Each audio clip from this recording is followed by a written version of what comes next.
Coucou, coucou. Salut la Côte d'Ivoire, salut tous mes frères ivoiriens et mes sœurs ivoiriennes. Je salue la Côte d'Ivoire. Je salue tous les résidents qui se trouvent en Côte d'Ivoire, étrangers comme ivoiriens. Je vous salue. Je salue aussi toutes les personnes de la diaspora. Je vous salue parce que je fais partie de ça. Et je salue toute l'Afrique. Je salue toute l'Afrique. Et ma vidéo ce matin, je viens faire un tout petit commentaire au sujet de Reine Pélagée. Voilà, au sujet de Reine Pélagée. Elle a fait un petit commentaire sur son parcours ivoirien. Donc, je suis en train de chercher une petite musique, comme d'habitude. La musique que j'aime bien, vous le savez très bien.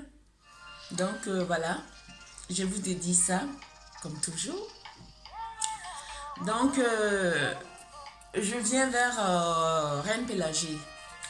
Elle a fait une petite vidéo pour dire son mécontentement au niveau de la Côte d'Ivoire. Donc, j'ai un petit... Je ne vais pas rentrer dans les détails, je vais pas quand même les... Je ne suis pas là pour insulter des personnes qui disent leur mécontentement, leur ressenti et tout. Bon, c'est leur façon de voir les choses. Moi, je suis là simplement de pouvoir aussi dire aussi mon mécontentement, mais les donner sermonner un peu les personnes vraiment qui viennent sur YouTuber pour pouvoir vraiment dire leur mécontentement de leur propre histoire et qui balanise, enfin qui globalise leur propre histoire, leur propre échec, leur propre aventure personnelle sur leur côté éducatif. Et ils globalisent tout le monde, ils en veulent le monde entier. Et moi, de mon côté, chaque personne a reçu sa façon de voir sa vie. Dans la réussite comme dans l'échec. Moi, je fais partie de ça aussi. J'ai fait des choses vraiment qui a donné de l'opportunité à mon échec. Mais j'en veux pas le monde entier. Je me dis pas que parce que le monde entier ne m'a pas reconnu, ne m'a pas écouté, ne m'a pas comprise, donc j'en veux le monde entier. Non, c'est à mes résultats personnels et aussi euh, je sais pas comment on dit, à mes échecs que j'ai pu avoir dans ma vie et qui me transforme en quelque chose vraiment de bien, dans quelque chose de fort. Parce que là, j'ai vu vraiment les échecs et je les ai transformés en bien parce que il faut avoir les échecs dans la vie et comprendre la réalité de la vie, comprendre comment est-ce que on doit vraiment voir la vie dans un sens vraiment de bonté, dans un sens vraiment d'apprentissage, dans un sens vraiment positif parce que sans l'échec, on ne peut pas voir vraiment notre réussite, on ne peut pas voir aussi notre ressenti, notre douleur, notre manière de voir vraiment la réalité de la vie, parce qu'il faut avoir les échecs dans la vie de tout un chacun pour apprécier vraiment l'opportunité que Dieu nous donne dans la vie et que cette opportunité, le fait que tu te réveilles le matin et que tu respires les frais et que tu arrives à t'exprimer, ça d'abord c'est la victoire. C'est vraiment la liberté de pouvoir vraiment être vraiment heureux, de pouvoir saisir l'opportunité et de pouvoir avancer et voir ces échecs-là, ne plus recommencer dans cet échec, mais avancer et avoir l'esprit positif. Donc, moi, de mon côté, je suis positif parce que ça m'a permis, les échecs m'ont permis à me donner une manière de voir les choses positivement aussi. Voir aussi que la vie n'est pas faite seulement que du bonheur, mais la vie est faite aussi des échecs et du bonheur, et ensemble on arrive à une conclusion bien définie. Donc là, je demande à mes frères ivoiriens, quand ils sont arrivés à un certain de leur vie que ils ont des échecs, de ne pas prendre ça mal, de prendre ça en bien, ne pas générer tout le monde, ne pas empoisonner tout le monde avec leurs échecs, de ne pas vraiment indexer tout le monde parce que les gens ne sont pas ne sont pas fautives à leur échec. Voilà. Donc, bref, une petite parenthèse comme ça pour pouvoir vraiment vous dire que la vie est faite d'échecs et que la réussite, sans la réussite, sans l'échec, on ne peut pas faire la réussite, et sans la réussite, on ne peut pas faire l'échec. Donc, voilà ce que je voulais vous dire. Bref, donc ce matin, je viens au discours de la reine Pélagie et ce qu'elle vient de dire. Donc, elle vient de dire que elle a dit son mécontentement au niveau de la Côte d'Ivoire. Donc, je vais éteindre ça. Elle a dit son mécontentement au niveau de la Côte d'Ivoire, donc elle n'est pas contente de sa Côte d'Ivoire. Donc, moi, je viens pour lui dire que je ne me fâche pas contre la reine Pélagie. Voilà, je ne me fâche pas contre la reine Pélagie. Habituellement, moi, quand je fais mes commentaires, je prends pas de notes. Bon, aujourd'hui, je vais prendre une petite note parce que voilà ce que j'ai écrit comme commentaire. Donc, je vais le dire. Donc, je me dis que je me fâche pas. On se fâche pas contre reine Pélagie. Mais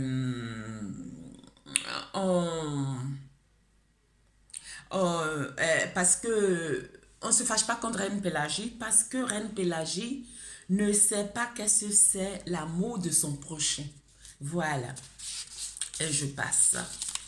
D'abord, l'égoïste, l'aveugle. Aveugle ses yeux.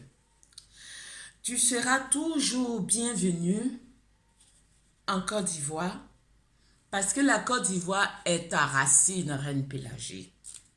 C'est la racine, la Côte d'Ivoire, c'est ta racine. Donc, on ne peut pas te rejeter. La Côte d'Ivoire ne peut pas te rejeter parce que tu es là-bas, tu es la racine de la Côte d'Ivoire. Et aussi, c'est la base. Je dis bien la base de la racine que tu représentes, c'est la Côte d'Ivoire. Donc, malgré tes cris, malgré ton égoïste, la Côte d'Ivoire sera toujours une, comme on appelle, une référence pour toi. Donc, je dis à Reine Pélagie, c'est la base de la repentance quand les Guinéens vont te rejeter. Tu vas voir que la Côte d'Ivoire n'est pas un pays à négliger. Donc, je viens à la base de la racine de la reine Pélagie. Je te dis, pour savoir que La Côte d'Ivoire est la mère de ta racine. Tu ne dois pas rejeter la Côte d'Ivoire. Parce que c'est à travers la Côte d'Ivoire qui est passée ta réussite. C'est à travers la Côte d'Ivoire, Reine Pélagie, tu as pu avoir de la célébrité.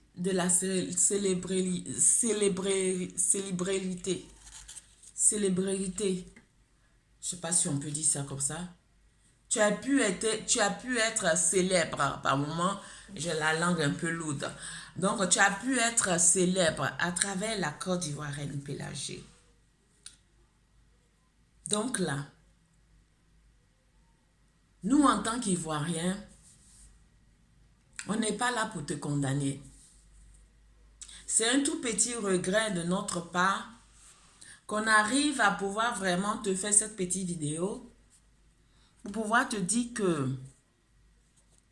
malgré la réalité de ton cri d'alarme, on ne t'en veut pas parce que ce n'est pas de ta faute, parce que tu n'as pas connu la réalité, l'amour. Donc quelqu'un qui n'a pas connu l'amour ne peut pas reconnaître le bienfait de la racine qui lui a donné le souffle de vie, le bienfait de ça.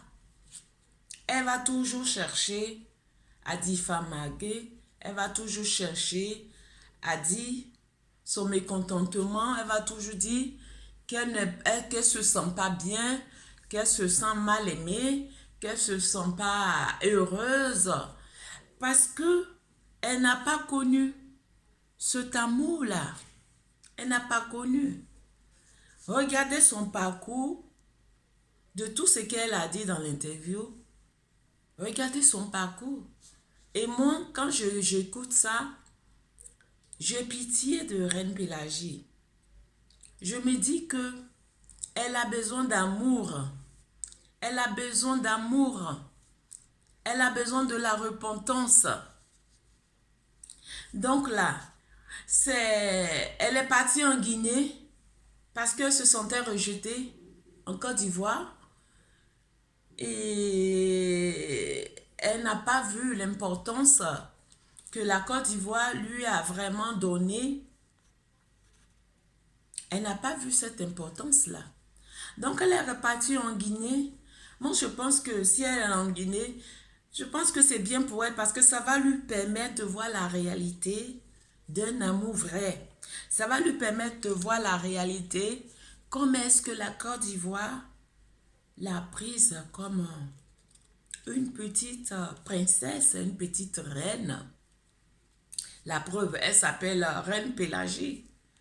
Donc là, le nom Reine Pélagie, là, c'est la Côte d'Ivoire qui lui a donné ça. Le nom Reine Pélagie, c'est elle qui a donné ce nom Reine Pélagie. Je ne sais pas si ce sont ses parents qui lui ont donné ou bien c'est son nom d'artiste. Ça, je ne sais pas. Mais quand on dit Reine Pélagie, donc ça faisait partie de son succès qu'elle n'a pas pu, comment je peux dire, elle n'a pas pu saisir. La preuve, Reine Pélagie, elle était vraiment une chanteuse incroyable. Quand elle te chante, jusqu'à présent, quand elle chante une chanson, elle fait une intonation d'une chanson, mais tu as la chair de poule. Parce qu'elle a une voix vibrante, elle a une voix vraiment qui perce les cœurs, elle a une voix vraiment qui traverse vraiment le cœur des personnes. Elle traverse vraiment, elle passe vraiment des messages à travers ses chansons qui touchent le cœur de tout un chacun. Elle n'a pas su exploiter. Donc, son mécontentement, elle en veut le monde entier. Mais je lui demande, Reine Pélagie, il ne faudrait pas envier le monde entier. Moi, personnellement, je représente la Côte d'Ivoire et je demande à tous les Ivoiriens, y compris moi-même, qu'on te pardonne. le mot que tu viens de dire. Que la Côte d'Ivoire te pardonne, les Ivoiriens te pardonnent.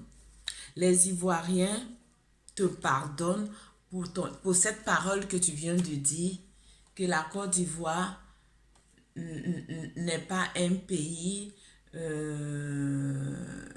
ne reconnais plus c'est ce qu'elle a dit comme parole, puisque j'ai pas sa vidéo sur place là, parce que mon téléphone, c'est un tout petit téléphone, donc à travers ça, je fais mes vidéos. Donc, la Côte d'Ivoire lui pardonne pour cette parole qu'elle vient de dire. La Côte d'Ivoire lui pardonne. On n'en veut pas. C'est une manière de crier ses cris d'alarme. C'est quand même un enfant qui s'est échappé de la maison et qu'il allait à l'aventure. Il a connu le bien et le mal de l'aventure. Après, il fait un retour en arrière. Il se dit, bon, ben, en fait, j'ai quitté la maison, mais on se sent mieux chez soi à la maison. Donc, qu'est-ce que je dois faire? Je dois vraiment taper les casseroles pour faire savoir que j'existe et que je suis là pour que mon père ou ma mère vienne à mon secours pour pouvoir vraiment me dire ma fille tu es partie mais viens à bras ouverts, je t'accueille à bras ouverts. Et donc voilà, c'est la réaction de Reine Pélagie. Donc avant que la Côte d'Ivoire te donne cette ouverture de bras, je dis bien, il faut toi-même reconnaître, comme on appelle, tes propres échecs. Il faut toi-même reconnaître que c'est toi-même qui fais partie de tes propres échecs et que la Côte d'Ivoire n'a rien à voir avec ce que tu vis en ce moment parce que la Côte d'Ivoire t'a donné beaucoup d'opportunités de pouvoir vraiment aller de l'avant. Même le président Houphouët-Boigny, tu l'as vu, le président Houphouët-Boigny, qui était le père de tout le monde, qui n'a jamais vraiment laissé les artistes. Il a toujours contribué au bien des artistes. Il vous a aidé. Regarde ta soeur Aïcha Koné, comment est-ce qu'elle a su en profiter de ses biens que le président lui a donné et elle a su en profiter de sa voix. Aujourd'hui, Aïcha Koné, je ne sais pas si elle est en Côte d'Ivoire ou bien elle est ailleurs, mais elle n'a jamais renié la Côte d'Ivoire. Elle a toujours bien parlé de la Côte d'Ivoire. Donc, c'est pour te dire que il ne faudrait pas que tu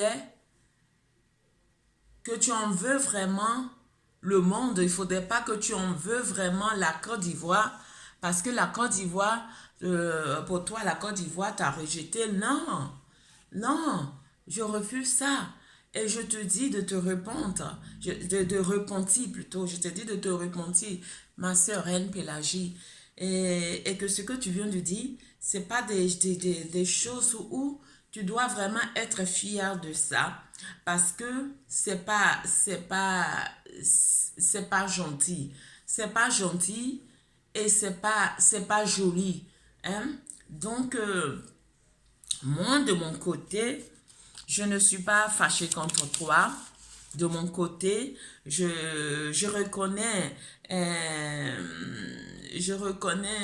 tes cris d'alarme que tu es en train de faire à travers les émissions que tu as mis en œuvre. Même en te regardant, même là, quand j'ai écouté même ton émission, je te regardais profondément, je voyais vraiment une tristesse énorme, une tristesse que j'arrive pas même à expliquer, j'arrive pas même à comprendre. Mais ce que je sais, Reine Pélagie, tu as besoin de la délivrance. Tu as besoin de te donner à Dieu. Tu as besoin de connaître l'amour. Et où tu peux connaître l'amour, c'est dans la parole de Dieu. Où tu peux connaître l'amour, c'est en Jésus-Christ.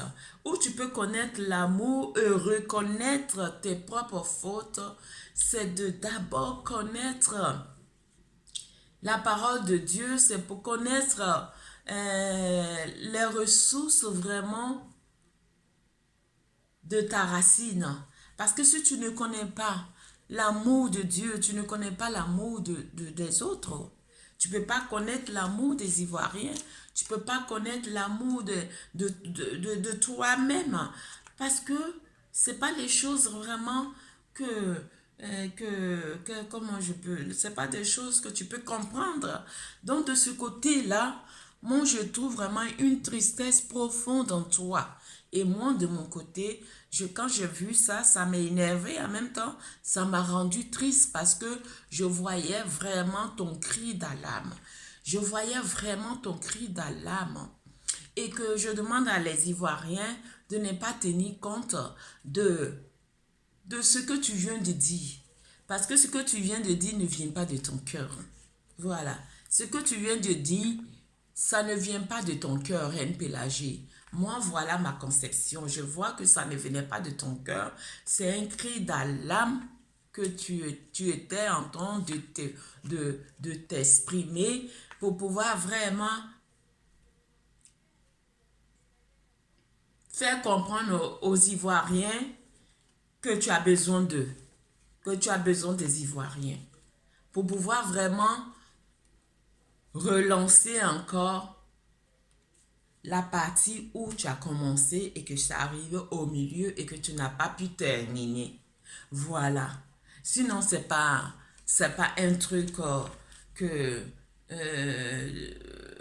de mon côté qui t'amène à dire des choses où il ne faut pas dire. C'est tout juste un cri d'alarme que tu cherches, une petite caresse, un petit apaisement au niveau des Ivoiriens. Mais c'est quelque chose, il y en a qui n'arrivent pas à exprimer leurs sentiments.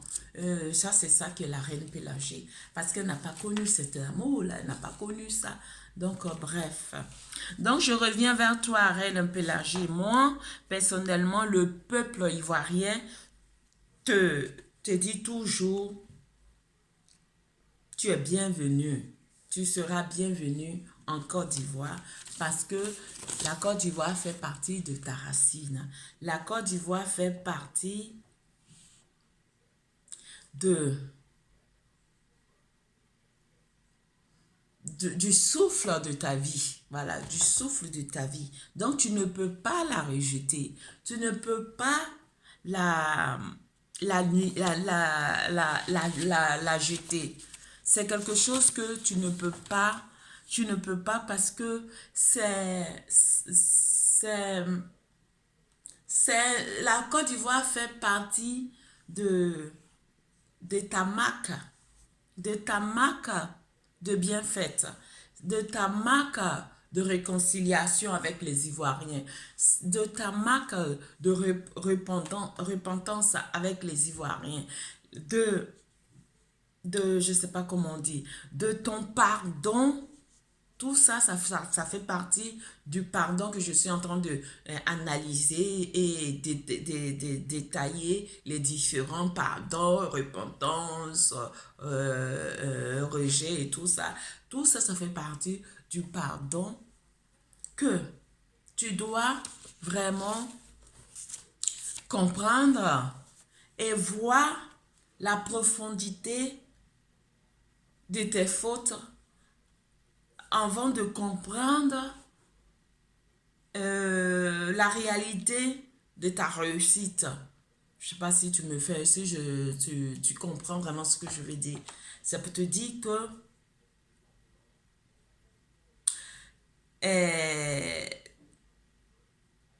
les Ivoiriens te pardonnent, Reine Pélagée, te pardonne pour ce que tu viens de dire, pour ce que tu viens de crier très haut, ton cri d'alarme. Les Ivoiriens te pardonnent. Et que les Ivoiriens n'ont rien contre toi. Parce qu'à un certain moment de ta vie, tu as été vraiment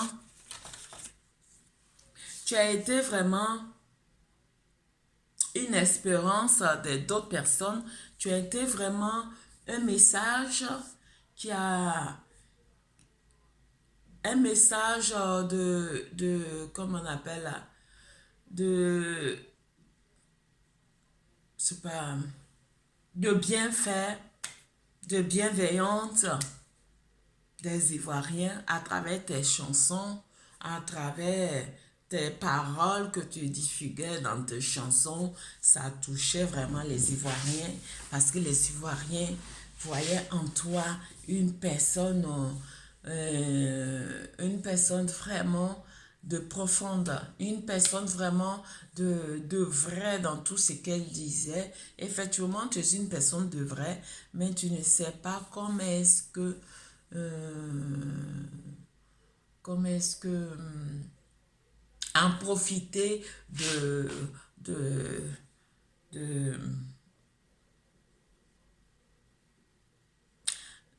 je sais pas comment on dit, je sais pas comment en profiter. Tu sais pas comment en profiter de tes bienfaits. Voilà. Tu sais pas comment en profiter de tes bienfaits.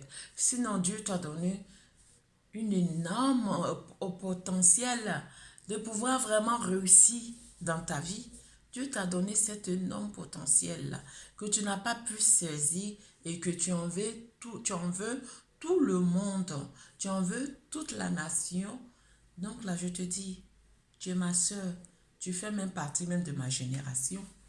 Parce que peut-être que si tu es trop âgé, ou c'est moi qui sera peut-être plus âgé que toi, je ne sais pas. Mais ce que je sais que tu fais partie de ma génération. Donc je te demande, moi je t'ai connu à travers les médias, je t'ai connu que tu étais une femme vraiment de force, une femme vraiment qui ne recule pas, qui dit vraiment son mécontentement, qui chante avec une voix vraiment très perçante, une voix qui traverse le cœur, une voix vraiment, quand on écoute ta chanson, vraiment ça transformait vraiment les Ivoiriens. Et tout le monde vraiment t'aimait. Même notre président Houphouët-Boigny-Feu, à son âme, il t'a beaucoup aimé, il t'a vraiment aidé dans tes difficultés, il t'a donné vraiment de l'argent que tu n'as pas pu vraiment saisir l'opportunité et tu as, tu as, tu as gaspillé comme il faut. Et tes chansons, tu vas pas me dire que tes chansons n'ont pas marché, tes chansons ont marché, mais tu n'as pas pu saisir cette opportunité-là. Donc là, c'est toi-même aujourd'hui. Si aujourd'hui tu es fâché là, il ne faudrait pas te fâcher contre les Ivoiriens, il ne faudrait pas te fâcher contre le monde entier, mais il faut te fâcher contre toi-même. Et dans ce fâchement-là, il faut en tirer la conclusion positive. Parce que quand on arrive à un moment de sa vie et qu'on a connu toutes ces déceptions-là, ça doit nous donner la force d'aller de l'avant, ça doit nous donner de l'amour, ça doit nous donner vraiment de la compréhension pour son prochain, ça doit nous permettre à voir la réalité de la vie et comprendre qu'est-ce que c'est la vie. Qu'est-ce que c'est le but de notre vie sur terre? C'est quoi? C'est l'amour de notre prochain. C'est l'amour de notre prochain. Et l'amour de notre prochain, si on n'a pas connu le Seigneur Jésus-Christ, on ne peut pas comprendre l'amour de notre prochain. Si on n'a pas connu le Dieu Tout-Puissant qui a donné son Fils sur terre, afin que nos péchés soient vraiment pardonnés, soient vraiment essuyés.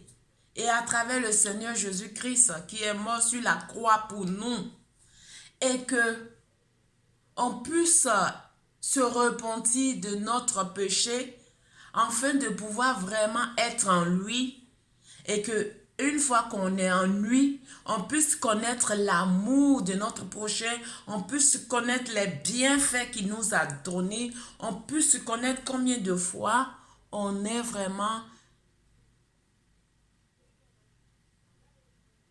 on a cette chance-là, on a cette opportunité-là de comprendre que on a un Père qui est là, qui est toujours à notre côté, qui a toujours supporté notre chèque, notre souffrance, notre skifos, toujours.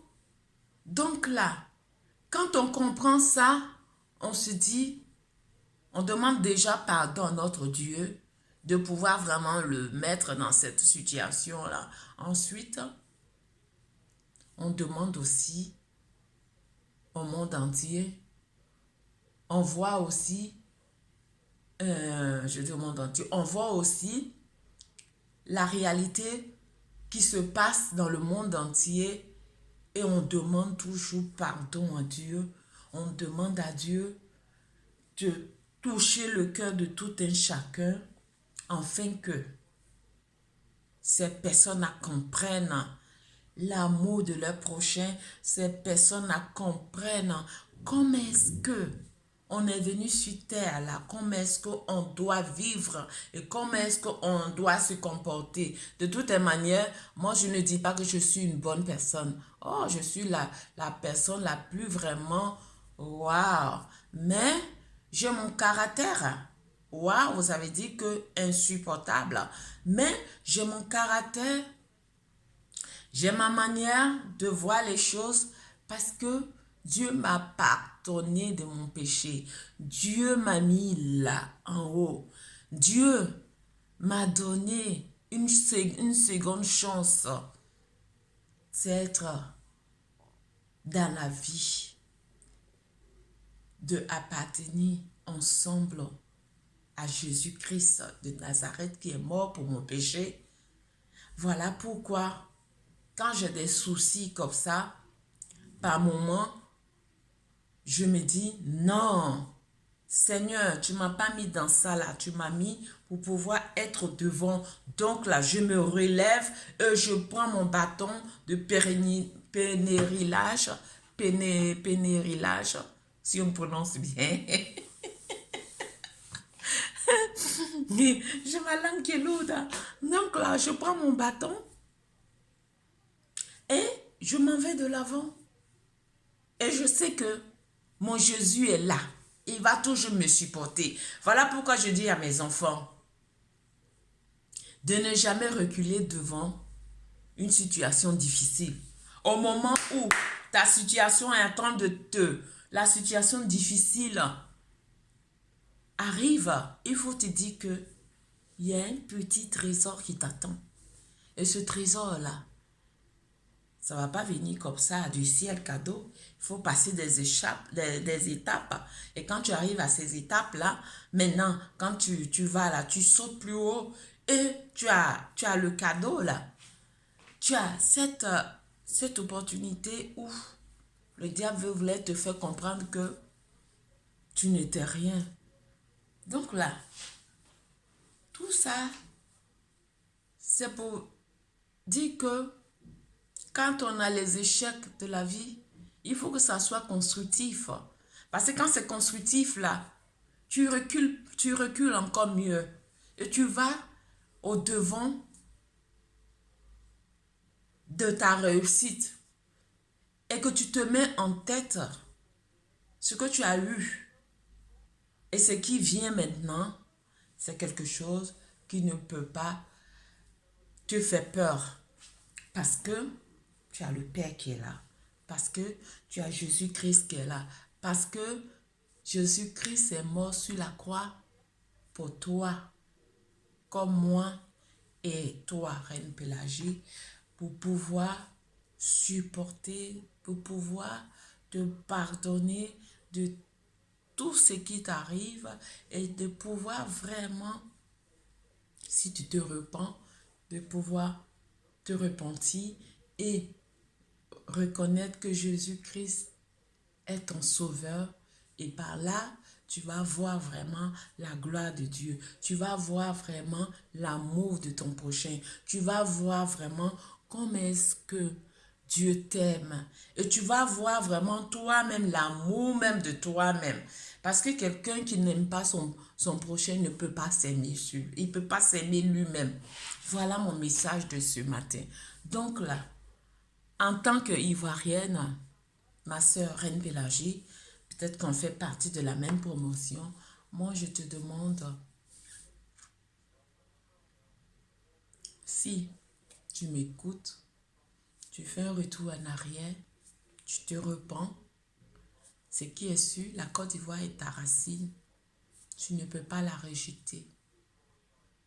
Et la Côte d'Ivoire ne peut pas te rejeter.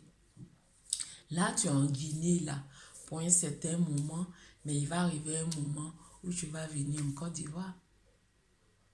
Parce que demain, si tu n'es plus, tu ne vas pas rester en Guinée. Les Guinéens vont te ramener en Côte d'Ivoire. Et c'est en Côte d'Ivoire que tu vas être enterré. Donc là, tout ça en gros, c'est pour te dire, il faut te confier au Seigneur Jésus-Christ pour pouvoir avoir de l'amour à l'abondance, pour pouvoir comprendre qu'est-ce que c'est l'amour de ton prochain, pour pouvoir comprendre le bienfait que tu as eu et que tu n'as pas su vraiment saisir et qu'aujourd'hui, tu es dans cette situation-là, tu rends gloire à Dieu, afin que tu puisses reculer pour mieux pousser, pour mieux sauter plutôt, afin que tu recules pour mieux sauter. Et quand tu vas bien sauter, tu vas voir que tu seras dans le bon filet. Et dans le bon filet, une fois que tu seras dans le bon filet, il n'y aura rien qui va t'arrêter. Donc là, je te demande, cette vidéo-là, si tu m'écoutes, tu réfléchis très bien, tu refais encore une autre vidéo et tu demandes pardon aux Ivoiriens de ton message, que ça ne venait pas de ton cœur, mais c'était toujours un cri d'alarme. C'était toujours un cri où tu voulais dire ton mécontentement parce que tes vrais parents t'ont rejeté, mais ça ne fait pas partie des Ivoiriens. Les Ivoiriens, au moment où tes parents t'ont rejeté, mais ce sont les Ivoiriens qui t'ont rehaussé, ce sont les Ivoiriens qui t'ont amené. Aujourd'hui, on te reconnaît comme Reine Pélagie. Parce que si tu chantes et que personne ne paye ton disque, et que personne ne va à ton concert, et que personne ne te soutient, tu ne peux pas être quelqu'un.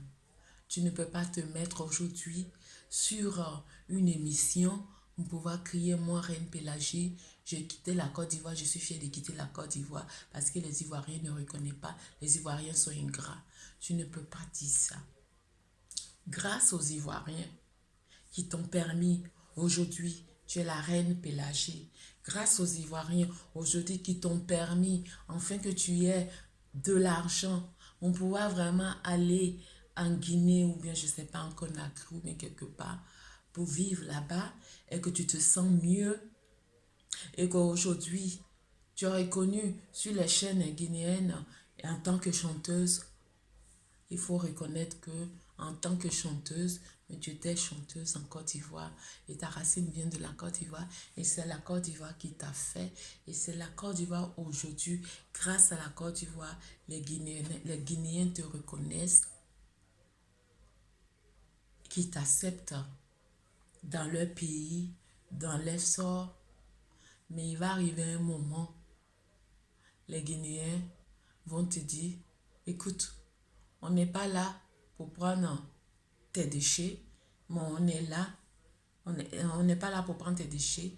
Donc là, c'est que si tu veux plus, il faut retourner en Côte d'Ivoire. Ça, c'est sûr, peut-être que les Guinéens te disent ça, mais tu ne vas pas rester là pour pouvoir dévoiler tes petits secrets, tes petites amertumes. Mais néanmoins, voilà pourquoi tu fais ces cris d'alarme là. Parce que tu souffres. Tu n'es ni Guinéen, ni Ivoirien. Tu te dis, tu es rejeté ici, tu es rejeté en Guinée aussi, où tu vas, on te mène la vie dure aussi. Donc là, tu es au centre, là. Tu balances, tu balances, tu balances. Et là, comme qu'est-ce qu'il faut faire? Il faut faire des cris, il faut faire des vidéos. Moi, je sentais vraiment que ce que tu disais, ce n'était pas quelque chose qui venait au fond de ton cœur. C'est un cri d'alarme. C'est un cri où tu veux entendre que tu as besoin de l'aide. Tu as besoin que les Ivoiriens t'aident. Tu veux vraiment retourner en Côte d'Ivoire. Tu sais, les Ivoiriens, ils n'ont qu'à beau être comment. La Côte d'Ivoire, c'est un pays de pardon. La Côte d'Ivoire où, quand tu fais tes bêtises, quand tu arrives en Côte d'Ivoire, tu es tout pardonné. On va crier wow, wow, wow, wow, wow, wow, wow, wow, wow, wow, comme mes frères bêtés là. Ils dansent le bébé, ils dansent le bébé. Et puis après là, ils se calment. Ça, c'est la Côte d'Ivoire. Ils se calment et ils demandent, c'est pas grave, c'est notre fille, c'est notre fils, on va le prendre. Si on le rejette, qui va le prendre? Donc on est obligé de le garder, on est obligé de la garder. Ça, c'est la Côte d'Ivoire. Ce pays-là, tu ne peux pas rejeter ça. Ce pays-là, c'est un pays béni. Ce pays-là, qu'on parle en mal ou en bien, les gens se sentent bien dedans. La preuve, la Côte d'Ivoire, ce n'est pas comme la Guinée, ce n'est pas comme le Togo, ce n'est pas comme le Burkina, ce n'est pas comme la Sierra Leone, ce n'est pas comme d'autres pays, le Sénégal. La Côte d'Ivoire, c'est un pays où tous les étrangers sont dedans. Ils se sentent tellement bien. Pour finir, ils disent des choses où ça les passe trop à la tête. Voilà. Parce qu'ils se sentent tellement bien, ils ne savent pas comment faire. Ils disent des choses qui se passent dans la tête. Mais au fond d'eux-mêmes, là, ils voient que c'est un pays d'amour. Ils voient que c'est un pays rempli de l'abondance. Ils voient que c'est un pays béni. Ce que les politiciens qui sont en Côte d'Ivoire, il y a des choses où ils font, d'autres en autre pays, dans un autre pays, ne peut pas faire. Les étrangers qui sont en Côte d'Ivoire, ce qu'ils font en Côte d'Ivoire, même dans leur pays origine, ils ne peuvent pas faire. Si ce n'est pas en Côte d'Ivoire. Donc c'est pour dire que la Côte d'Ivoire, c'est un pays d'amour. La Côte d'Ivoire, malgré que les Ivoiriens se battent entre eux, mais ils arrivent un jour à trouver des solutions de pardon. Donc là, mais ce qui me cœur au niveau de la Côte d'Ivoire, avant de trouver ce pardon-là, ils ont fait vraiment des dégâts, et que on ne peut pas y réparer.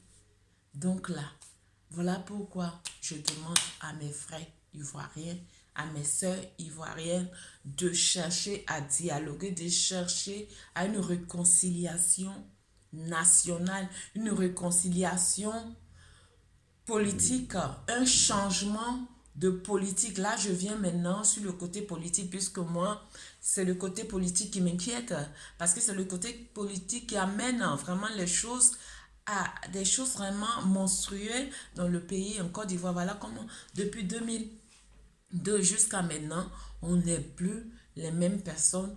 On a changé, notre pays ne va pas de l'avant, et les Ivoiriens qui sont en Côte d'Ivoire, il y a beaucoup qui fuient, ils vont ailleurs parce qu'ils ne se sentent pas bien. Donc là, c'est ce côté-là, j'en veux un peu les politiciens. Parce que ce sont eux qui peuvent amener la Côte d'Ivoire à être stable. Amener les Ivoiriens à être stables.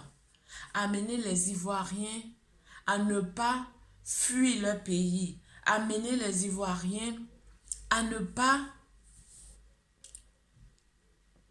comment on appelle là, détester leur pays, mais d'aimer leur pays.